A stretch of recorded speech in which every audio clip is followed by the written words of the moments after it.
Despite all that we've seen of Breath of the Wild, the game's story remains one of the most elusive aspects of it, and one that the development team seemed downright determined to keep a secret to everybody, even to the point where they removed NPCs from the demo area to avoid spoilers, and the reason why we didn't see a single town or settlement at all. Since the story of Breath of the Wild is such a mystery at this point, I thought that it'd be useful for me to go through exactly what we know about the game's story, as well as the mysteries we don't know. So I've done some digging through past live streams and I've pieced together exactly what we know of the story at this point.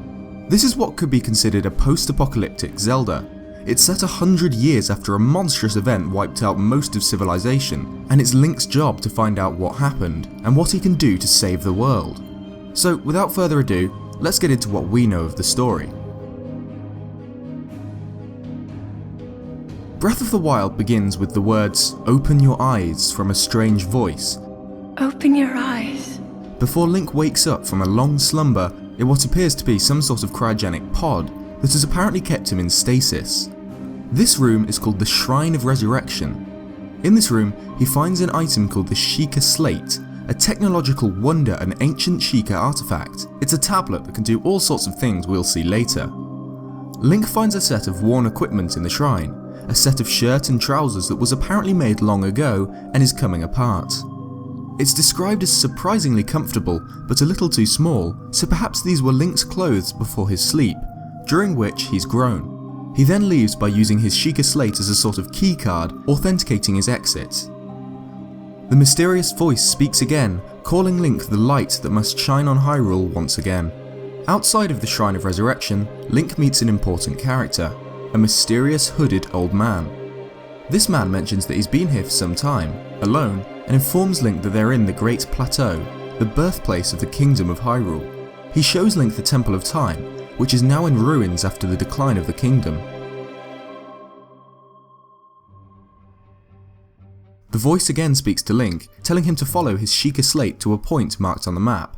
At this point, Link finds a golden ruin amongst a large set of boulders, which features a small pedestal for his Sheikah Slate. He scans it, which causes the ruin to violently rise from the ground, revealing that it was the top of a great tower called a Resurrection Tower. As this tower rises, many more do all over the world. From this Resurrection Tower, Link can download a detailed map of the surrounding area. Up here, the mysterious voice once again speaks to Link, telling him to try to remember his past, before telling him that he's been asleep for the past 100 years, and that a beast is slowly regaining its power, which will end the world. The beast the voice describes takes the form of a huge pig shadow encircling Hyrule Castle. Link then descends from the tower, and suddenly the old man appears, gliding down from the sky on his paraglider, explaining that a long dormant power has awoken in the world, responsible for the towers appearing. He then fills us in on the backstory of the beast, calling it the Calamity Ganon, and detailing that it appeared suddenly and brought destruction on the Kingdom of Hyrule 100 years ago, devastating everything in its path. Hyrule Castle is the purest symbol in the land, and therefore has managed to contain him for the past century, but it's building its strength to break free and finish what it started. Here we get the goal of Link's quest. He must journey to the castle and stop the Calamity Ganon before it breaks free and destroys the land.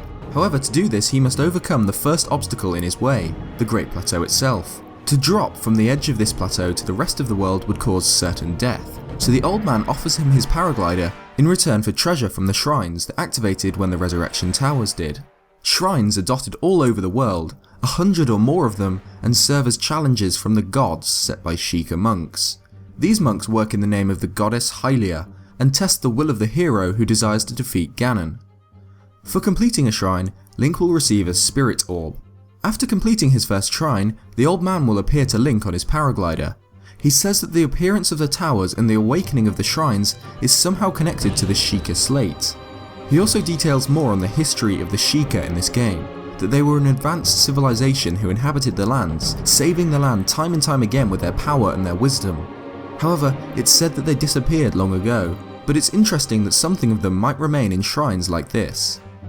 The old man offers that if Link completes all 4 shrines in the Great Plateau, he will grant him the paraglider, and therefore Link will be able to leave the plateau and make his way to Hyrule Castle. This is the plot of what could be considered the Breath of the Wild tutorial. In summary, what we know of the story of Breath of the Wild is still surprisingly little, and it's fascinating. Link has awoken after a mysterious 100-year slumber, remembering nothing, and must find out what happened. The biggest mystery of Breath of the Wild is exactly what went down 100 years ago. We know the Calamity Ganon appeared suddenly at this time and destroyed most of the world, and this is also the time when Link started his long sleep. Why? What caused these events? Who does the voice belong to? Where are the Sheikah, and why does so much of the game's plot revolve around them? I'm sure that a large part of the game will revolve around learning what happened, so in some ways it's like a mystery game. I love it.